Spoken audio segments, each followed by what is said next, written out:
Hi, I'm Bernadette Janae from Old Navy's design team. I love holiday parties, and nothing's better than going to those parties looking like $1,000,000. We've been perfecting your holiday looks all year. Our best-fitting jeans, sweaters, party dresses, plus fab accessories to polish them off. Guys will be huddling under the mistletoe just waiting for you to walk by. Head to Old Navy now through Monday to get 50% off the entire store, plus get 60% off all sweaters, all outerwear, and all sleepwear. So run to Old Navy today. Valid 12/18 to 12/21. In stores only. Excludes gift cards, clearance, consumables, and beauty. The Columbia Broadcasting System and its affiliate stations coast to coast present Baseball, Beer, and Barbecue. The 0-2, swing and a miss, strike three, blew it past it. Discussing baseball, good drinks, and food. And you got your honey mustard? I love mustard. With Ted Hicks, Todd Vandenberg, and Lee Vowell. Well, big deal. I am very professional. Every Saturday morning at 10 a.m. on the Happy Hour Network.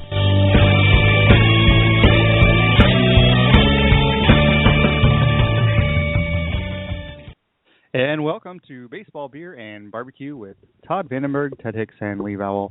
Like us on Facebook, follow us on the Twitter at Baseball, Beer, BBQ, and read us on our blog site, baseballbeerbbq.com. We will be joined at the bottom of the hour by Boston Red Sox prospect Kevin Steen Jr. to talk about his first year in the minors. So that's going to be a very good discussion that we're definitely looking forward to. Ted, who else do we have to think this morning? We have our good friends at I-95 Sports Network, Back Sports Pages, RF Sports, XRP Radio, iTunes, Arena Sports Network, and I think NGSC Sports that powers us on the iHeartRadio app. And I think we have a special friend that Todd wants to say thank you to. Indeed we do. Friends, did you know that in 1873, when Charles Babbage had problems with his loom, he knew there was only one place to turn to, because he wanted a difference engine, and by God, Computer Repair NC makes the difference at CJ Computers NC on the Twitter, 919-653-8496. PC repair, loom repair, they do it all. Well, that really was the first intro in a long time that I have not butchered or someone has not had a mistake. So I think that's our show for today, because we're gonna. So we're definitely going to talk.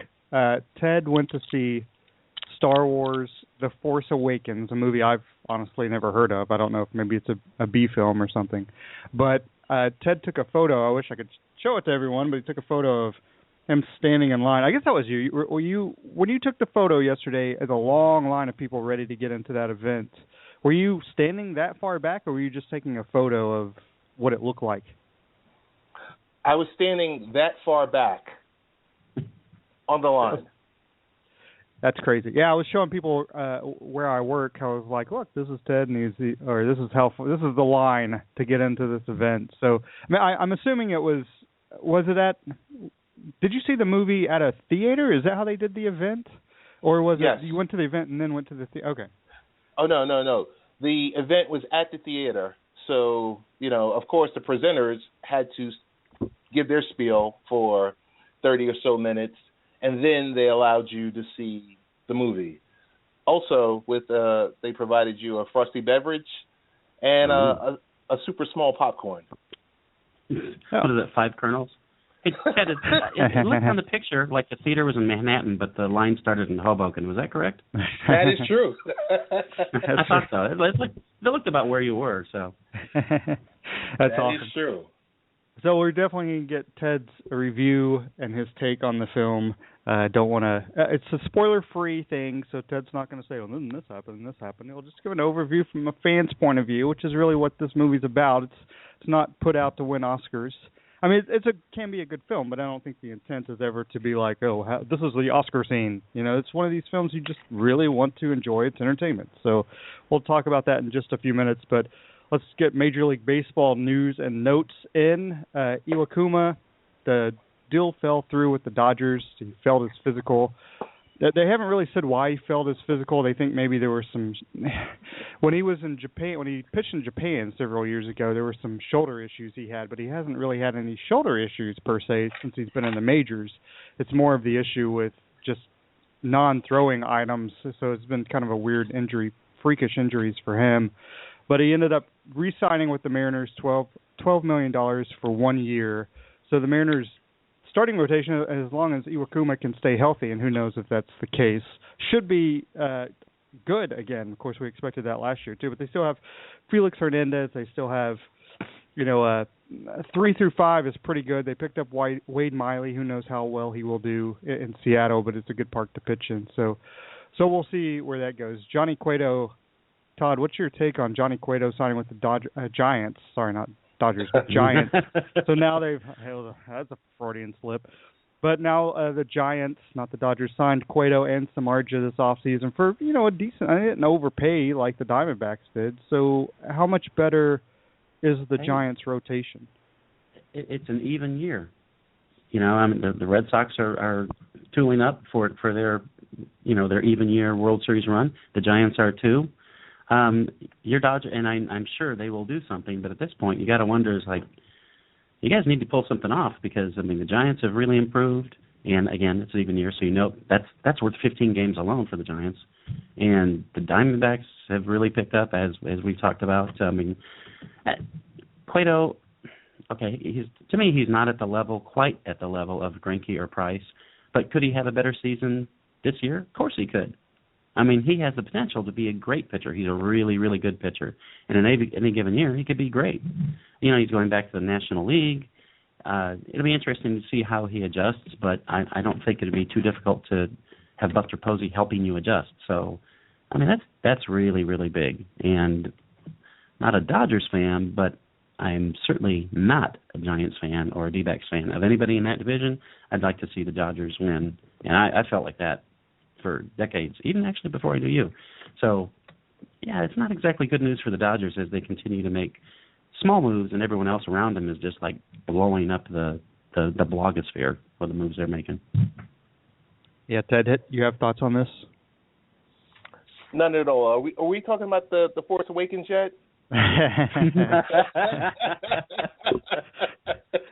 Well, Johnny Cueto, he looks like he could be a Star Wars character with the hair. So, no, who are we going to get with Cueto? Who are the Giants getting? Which Johnny Cueto are they receiving? That's a good point. That's where I'm going to leave it. So I'll wait until next season, or not next season, but a couple of months, to see which Cueto that they received for an exorbitant amount of money. It's. I think now is the time. I wish we could roll the clock back, and we could be Major League Baseball players. You mean we could be younger? The amount of dollars being thrown around would be the same, but we would be younger and making that much money. That would be nice. $130 million is what he signed for over 6 years, but he can opt out after 2017, and before that, he would still make $46 million before the opt-out kicks in. So he's making a lot of money at the front. So he's going to be okay if he does. That was a good question by Ted because you're never really sure which Johnny Cueto you're going to get, whether you're going to get the one he pitched with at the Royals at the end of the year, or if it was, the Pirates earlier in the year where he wasn't very good. But overall he's had some very good years. So that could be an excellent signing for the Giants, especially if Samardzija bounces back as well. Samardzija signed 5-year, $90 million contract. Todd Frazier was traded to the White Sox, 3-team trade. Trace Thompson was part of that trade. He went to the Dodgers from the White Sox. He's actually the brother of Clay and the son of Michael, so that's a very talented family as far as athleticism goes. I will say this: the Dodgers got 3 prospects, and now they seems like, and this is, I don't know if they're just going to rebuild their farm system, even though it doesn't really need to be rebuilt, so they're just stockpiling all these prospects, which is kind of strange, but it could be that they're building up, hey, we've got this whole package of prospects that have never even played with us, and this is what we're going to try to ship off for whoever, Jose Fernandez, which is crazy. But Mark Reynolds, I know that Todd is a huge Mark Reynolds fan, especially last year in the Cardinals. How much did you cry over Mark Reynolds signing with the Rockies? I cried a lot. I'm still crying. My eyes are they're bloodshot. Matter of fact, I don't even have eyes anymore. I'll be blind for about 6 days before they regenerate. So it's been a tough week. Mark Reynolds, whatever. Then the biggest news of the week, of course, was Bartolo Colon re-signing with the Mets. Colon, he gives you innings, and he's not a bad pitcher. He knows how to pitch. So, Ted, your thoughts on Colon re-signing? The best pound for pound, and you say pound for pound. That's saying a lot. The best pound for pound number 5 starter in the league. And like you said, he's going to chew up innings. He'll get you roughly about 15 wins, 13 to 15 wins. Great move for the Mets because of having that young rotation and Wheeler in flux for the first part of the season. And we saw how durable Colon was when you needed someone to go out there and chew up 7 or 8 innings or come in, middle relief. I think it's a great move, something they needed to do, and that's what we were talking about maybe 2 months ago. Right at the close of the World Series, we said you got to bring back Bartolo to help this young staff, really to help mentor him also. Yeah, that's a good point. I mean, because he obviously knows it's not that he's just old and he's out there old for baseball terms, of course, and then he's just out there pitching because they don't have any other options. He knows how to pitch. He knows not to, allow people to walk on base. He knows how to get people out. I mean, he's not the best pitcher in the league by any stretch of the imagination, but he's going to eat up innings, and that's what you want out of a number 5, especially pound for pound. He's got to be the best number 5. Seriously, I agree, man. That's a really big, that's a very important move. Really big. Here we are again. That's a very important move for the Mets. It really is, because he really helped stabilize that young rotation and get them focused. Okay, and it's like it's not about this pitch, it's not about this game, it's about the season. And what a great influence for him. And he's not just an influence. He's not just a clubhouse guy. He's going to go out there and eat innings and really, seriously, like you said, Ted, is there a better number 5 out there? Hell, I mean, he's not a number 5 pitcher. It's just because of that staff he's a number 5 pitcher. Yeah, he's not a number 1 or probably a number 2, but he could be a number 3 on a lot of teams, definitely. Exactly. So Mike Napoli signed with the Indians. He hit .224 last year, 18 home runs, and I have no idea how many, 70 RBI. But with Boston and Texas actually last half of the season, or last 35 games of the season, they actually picked up his production quite a bit. It's funny because I tweeted, Napoli, or Baseball, Beer, and Barbecue tweeted that Napoli signed with the Indians, and it got like jillions of retweets.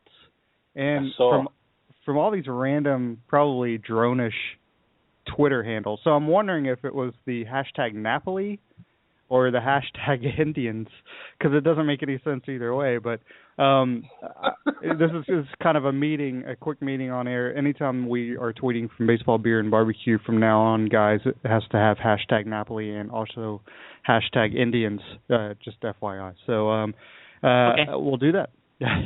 I'm down. Yeah, well, it should be. So Major League Baseball finished up their Cuba Goodwill tour, Cuba Goodwill Hunting tour, because they're down there and they're doing a Goodwill tour, and you got Kershaw down there trying to show people how to, or definitely showing people how to pitch, young guys show how to pitch. But some of those teams that are players that are involved with teams are also thinking, I could get this guy to sign with us. So it's one of those things. It's good that we're opening up more relationship with Cuba at this point, but it's going to be good for baseball, and this is Baseball, Beer, and Barbecue. And Cuba already is producing a lot of good players, so this should hopefully in the long term make it a little easier for Cuban baseball players to sign in the United States. And, the more Major League Baseball can be involved, just like they are with the Dominican Republic or other countries. Cuba baseball is great. If Major League Baseball can be involved even a little bit more with instruction, it'd be even better, right? So that's got to be good.